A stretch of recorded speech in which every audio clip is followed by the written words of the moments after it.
दोस्तों नमस्कार, मैं परशुराम सिंह और आप देखना शुरू कर चुके हैं सच का प्रहरी। दोस्तों, राजा रघुवंशी हत्याकांड की कहानी अभी ज़ोरों से चल रही है। सारे सोशल मीडिया के जितने भी प्लेटफॉर्म हैं सब पर उसको प्ले किया जा रहा है। न्यूज़ चैनलों पर ज़ोरों से चल रही है। यानी बोला जाए तो आज का ये हत्याकांड का जो वीडियो है, वो जो घटना है वो वायरल है। सारे न्यूज़ चैनलों पर ये दिखाए जा रहे हैं। दोस्तों, यहाँ एक बहुत ही गूढ़ और गहरा विषय यह हो जाता है कि लव ट्रायंगल में, सेक्स स्कैंडल में आजकल इतनी सारी घटनाएं हो रही है कि हमें विचलित करती है। हमारे समाज को किस ओर ले जा रही है ऐसी घटनाएं हमें सोचने पर विवश करती है। राजा रघुवंशी हत्याकांड कुछ ऐसा ही है।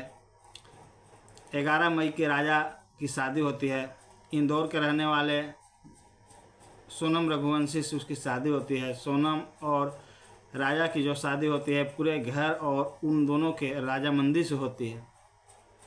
11 मई की शादी होती है। 20 मई को इन लोग प्लान बनाकर निकल जाते हैं गुवाहाटी घूमने के लिए और गुवाहाटी से शिलोंग चले जाते हैं, हनीमून के लिए जाते हैं।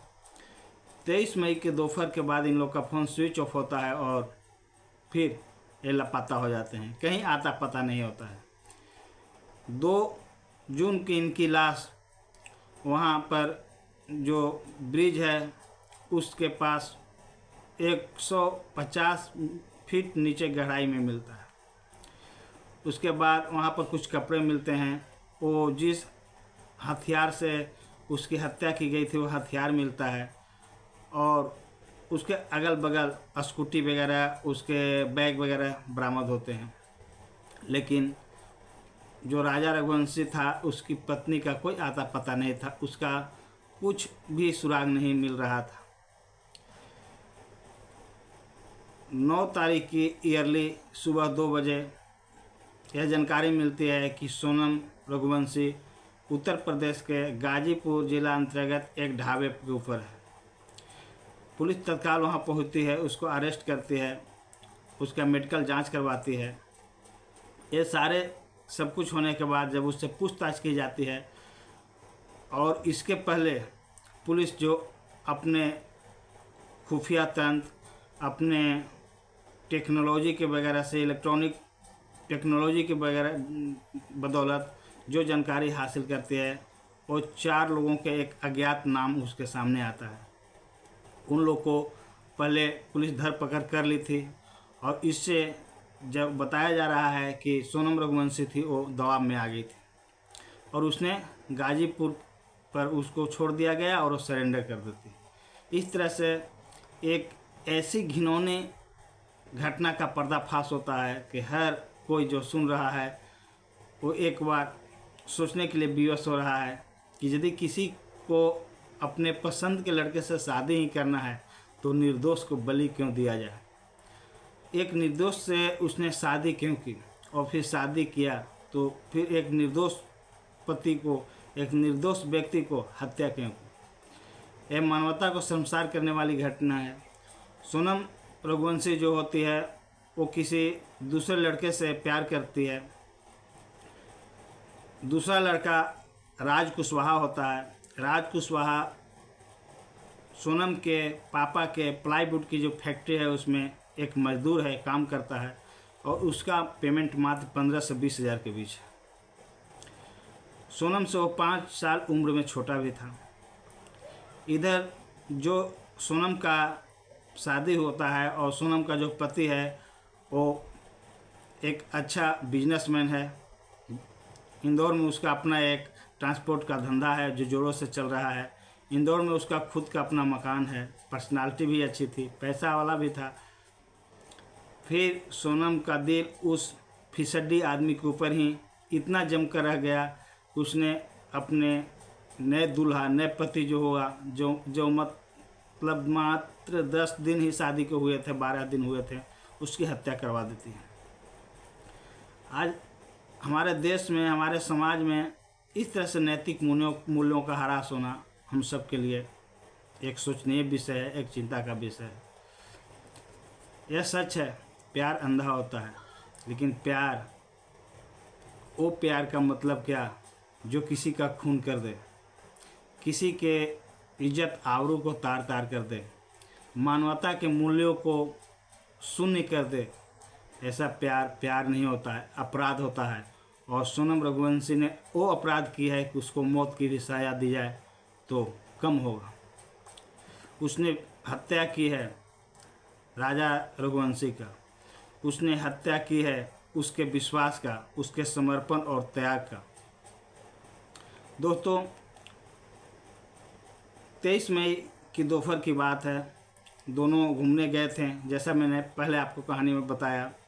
उसी समय सास का, जो सोनम की सास होती है, उसका फ़ोन जाता है सोनम के पास।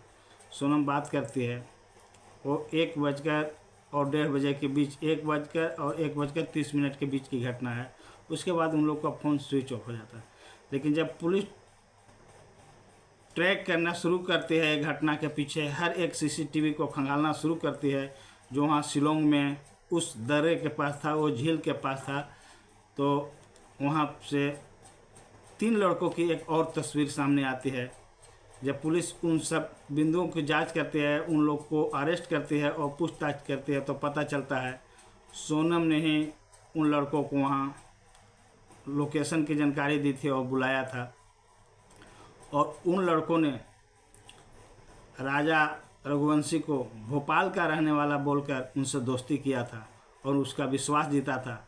और सोनम और राजा रघुवंशी के साथ साथ ही इन लोग वहाँ पर घूम रहे थे, उस घटना वाले जगह के आसपास टहल रहे थे। ऐसा प्रूफ वहाँ के गाइड ने भी दिया है। दोस्तों यह घटना आज हमारे समाज में, हमारे देश में, हमारे समाज की संस्कृति और सभ्यता में ऐसी जहर घोल रही है जिसका भरपाई हम नहीं कर पाएंगे। हम अपने नैतिक मूल्यों को सुधार कर भी ऐसे दुष्ट और गिरे हुए लोगों को नहीं सुधार सकते हैं जिन्हें कानून का डर ही नहीं रहता है। कहने के लिए तो शिक्षित होते हैं या अशिक्षित हो, लेकिन आज कुछ लोग ऐसे हो गए हैं हमारे देश में, हमारे समाज में, कि जिनको कानून का डर ही नहीं है। उनको नहीं पता है कि जो हम अपराध कर रहे हैं उसमें हमें कानून क्या सज़ा देगी।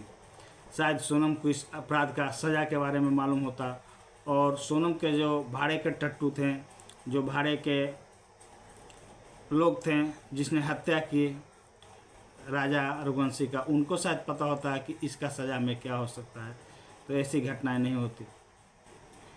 अब सोच लीजिए, प्यार में लोग किस कदर, प्यार नहीं बोला जा सकता है इसको, दैहिक आकर्षण और सेक्स स्कैंडल बोला जा सकता है, लव ट्रायंगल बोला जा सकता है। इसमें लोग कितने गिरे हुए हो सकते हैं कि अपनी इच्छा की पूर्ति के लिए दूसरों के बलि चढ़ा देते हैं, उसके जान लेने से भी नहीं चकते हैं। ठीक है, हम किसी से प्यार करते हैं, लेकिन उस प्यार को पाने के लिए हम एक निर्दोष को जान क्यों लेंगे? उसके जान का कीमत क्या हमारे प्यार से ऊपर नहीं है? उसके अपने फैमिली होते हैं, वो अपने फैमिली का कर्णधार होता है, सूत्रधार होता है, उसके कंधों पर अपने फैमिली का भार होता है। फिर ऐसे कलमुहे लोग आज हमारे समाज को गलत दिशा की ओर ढकेल रहे हैं। इस पर हमें सचेत रहने की ज़रूरत है, सावधान रहने की ज़रूरत है। दोस्तों अभी इन सभी को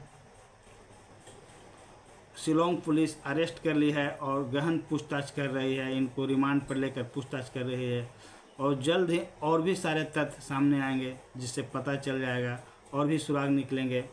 दोस्तों आपका इस कहानी में क्या राय है? अपनी राय कमेंट बॉक्स में ज़रूर देंगे, और यदि मेरा वीडियो अच्छा लगता है तो मेरे वीडियो को लाइक कीजिए, मेरे चैनल को सब्सक्राइब कीजिए। इसी के साथ जय हिंद, जय भारत।